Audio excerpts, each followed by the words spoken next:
Intambara ya Harimagedoni ni inkuru ivugwa muri Bibiliya cyane cyane mu gitabo cy'Ibyahishuwe. Ijambo Harimagedoni rikomoka ku rurimi rw'Igiheburayo Har Megido, risobanura umusozi wa Megido. Megido ni ahantu h'ingenzi muri Isiraheli ahitwa Tel Megido hafi y'ikibaya cya Yezeriyeli. Mu mateka ya kera aho hantu habera intambara nyinshi zikomeye, ari niyo mpamvu Bibiliya ikoresha izina ryaho nk'ikirango cy'intambara ya nyuma hagati y'Imana n'imbaraga z'ikibi. Mu gitabo cy'Ibyahishuwe handitswe n'intumwa Yohana havugwa ibihe by'imperuka, aho isi izaba yuzuye ibibazo, intambara, inzara, indwara n'akajagari. Muri icyo gihe hazabaho imbaraga zitandukanye zirwanya Imana. Hazavuka umutegetsi ukomeye witwa inyamaswa cyangwa Antikristo, uzashyigikirwa n'umuhanuzi w'ibinyoma. Aba bombi bazayobya abantu benshi, babashuka babakura ku Mana. Nk'uko bivugwa mu Byahishuwe 16:16, imbaraga z'ikibi zizateranya abami n'ingabo z'isi yose ahantu hitwa mu Giheburayo Harimagedoni. Ibi bivuga ko isi yose izifatanya mu kurwanya Imana n'umugambi wayo. Nicyo gituma iyi ntambara ifatwa nk'intambara ya nyuma kandi ikomeye kurusha izindi zose zabayeho. Impamvu nyamukuru ya Harimagedoni ni uguhangana hagati y'ubwami bw'Imana n'ubwami bwa Satani. Mu myemerere ya Gikristo, Satani ni umwanzi w'Imana ugerageza kuyobya abantu no kubakura mu kuri.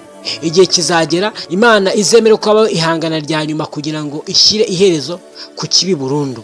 Abantu benshi bazaba baramaze guhitamo uruhande, bamwe bakurikira Imana, abandi bakurikire imbaraga z'ikibi.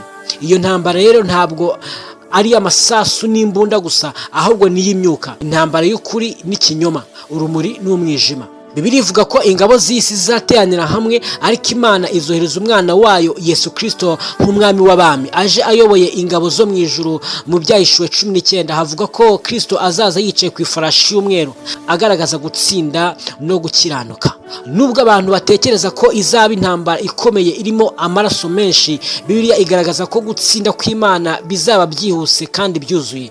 Inyamaswa n'umuhanuzi w'ibinyoma bazafatwa, bajugunye mu nyanja yakumuriro n'amazuku. Satani nawe azabohwa. Ibi bisobanura ko imbaraga zose z'ikibi zizatsindwa burundu, maze ubutegetsi bw'Imana buganze isi yose. Umusozi wa Megido, Tel Megido, ni ahantu hafite amateka akomeye. Mu bihe bya kera habereye intambara zikomeye cyane, harimo izo mu bihe by'Abisiraheli ba kera n'ibihugu by'abaturanyi.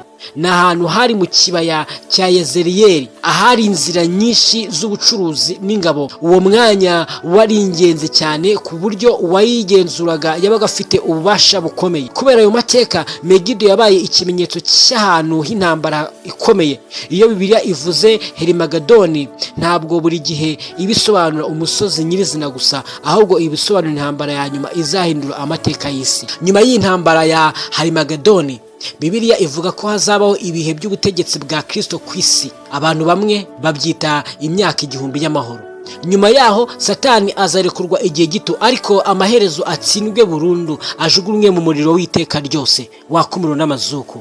Hanyuma hazabaho urubanza rwa nyuma, aho abantu bose bazacirwa urubanza hakurikijwe ibyo bakoze. Abakiranutsi bazahabwa ubugingo buhoraho, naho abanyabyaha bazajugunywa mu muriro waka umuriro n'amazuku. Kuba Kristo benshi, Harimagedoni si inkuru yo gutera ubwoba gusa, ahubwo ni inkuru y'icyizere igaragaza ko nubwo isi yuzuye ibibazo n'ubugome, amaherezo Imana izatsinda. Ibi biha abemera imbaraga zo gukomeza kwizera no gukora ibyiza, bazi ko ukuri kuzatsinda. Abandi basobanura Harimagedoni nk'ikimenyetso cy'intambara y'umwuka ibera mu mitima y'abantu buri munsi, guhitamo hagati y'icyiza n'ikibi. Intambara ya Harimagedoni ni ihangana rya nyuma rivugwa muri Bibiliya hagati y'Imana n'imbaraga z'ikibi, rizabera ahitwa Megido, cyangwa rikaba ikimenyetso cy'intambara ya nyuma.